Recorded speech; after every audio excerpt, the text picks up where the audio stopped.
तपाईहरु सबैलाई म प्रभु यीशु मसीहको नाममा जय मसीह टक्राउँदछु।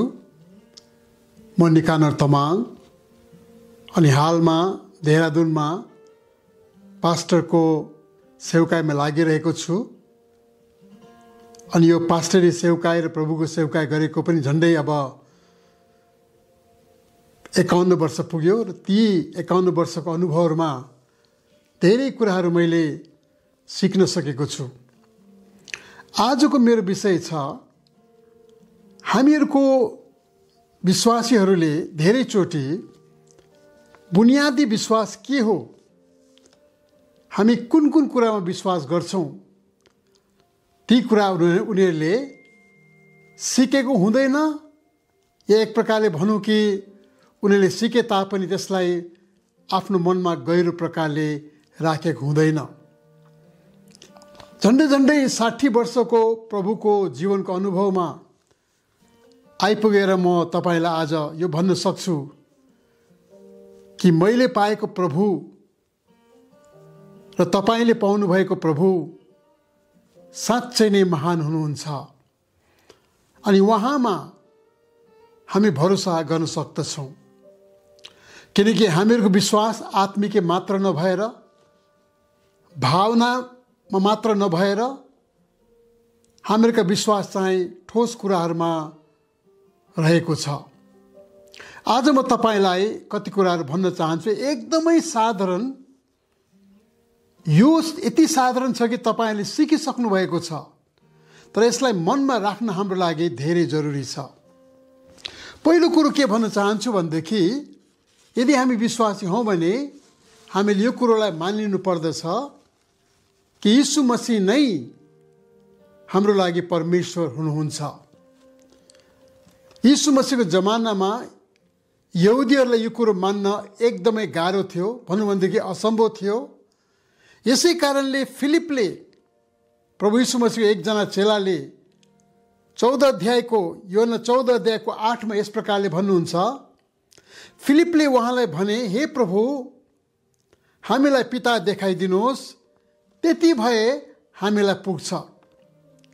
हे प्रभु, हामीलाई पिता देखाइदिनुहोस्, त्यति भए हामीलाई पुग्छ। यीशुले के भन्नुभयो? उहाँले भन्नुभयो, फिलिप, यतिको समयसम्म म तिमीहरुसँग छु, तैपनि तिमीले मलाई चिन्दैनौ। जसले मलाई देखेको छ त्यसले पितालाई देखेको छ। अर्को ठाउँमा अब्राहमको कुरा गर्दा हुँदै उहाँले भन्नुहुन्छ, अब्राहम भन्दा पहिला म थिएँ। भनेको मतलब म अनन्तकालीय ईश्वर हुँ।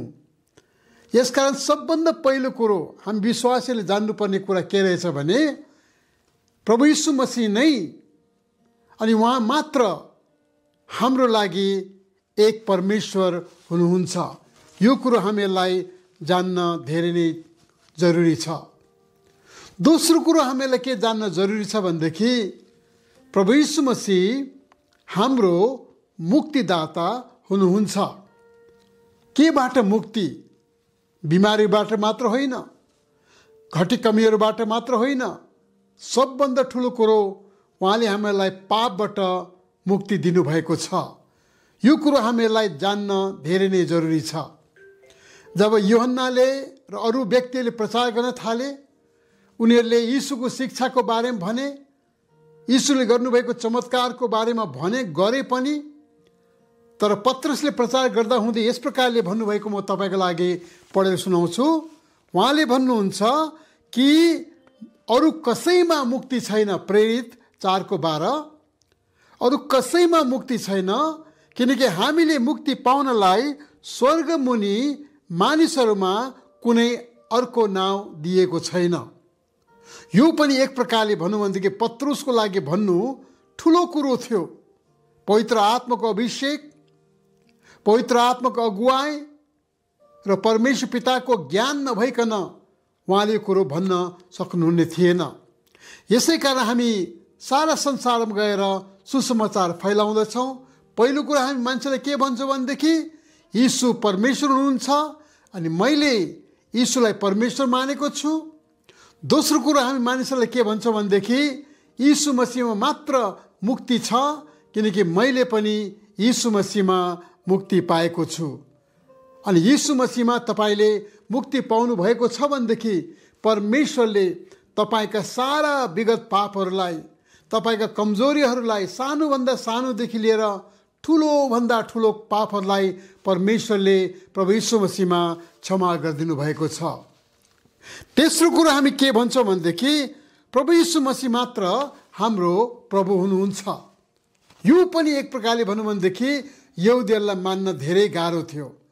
अहिले हामी यस्तो संसारमा जिरहेका छौँ, यस्तो समाजमा जिरहेका छौँ जब चाहिँ कोही व्यक्तिलाई ईश्वर भन्नु, कोही व्यक्तिलाई देवता भन्नु, कोही व्यक्तिलाई महान व्यक्ति भन्न हामी सजिलैसँग भन्दछौँ। तर यहुदीहरूको लागि चाहिँ यो असम्भव कुरा थियो। भनौँ भनेदेखि चाहिँ यो गर्नाले उनीहरूले एक प्रकारले परमेश्वरबाट श्राप पाउँछ कि भनेकन उनीहरूले विचार गर्दथे। तर हामी यहाँ के देख्छौँ भनेदेखि पौलले भन्नुहुन्छ र अरू व्यक्तिहरूले भन्नुहुन्छ कि उहाँ चाहिँ हाम्रा प्रभु हुनुहुन्छ। पौलले फिलिप्पीको पुस्तकमा लेख्नु हुँदाखेरि धेरै कुरो उहाँले लेख्नुहुन्छ।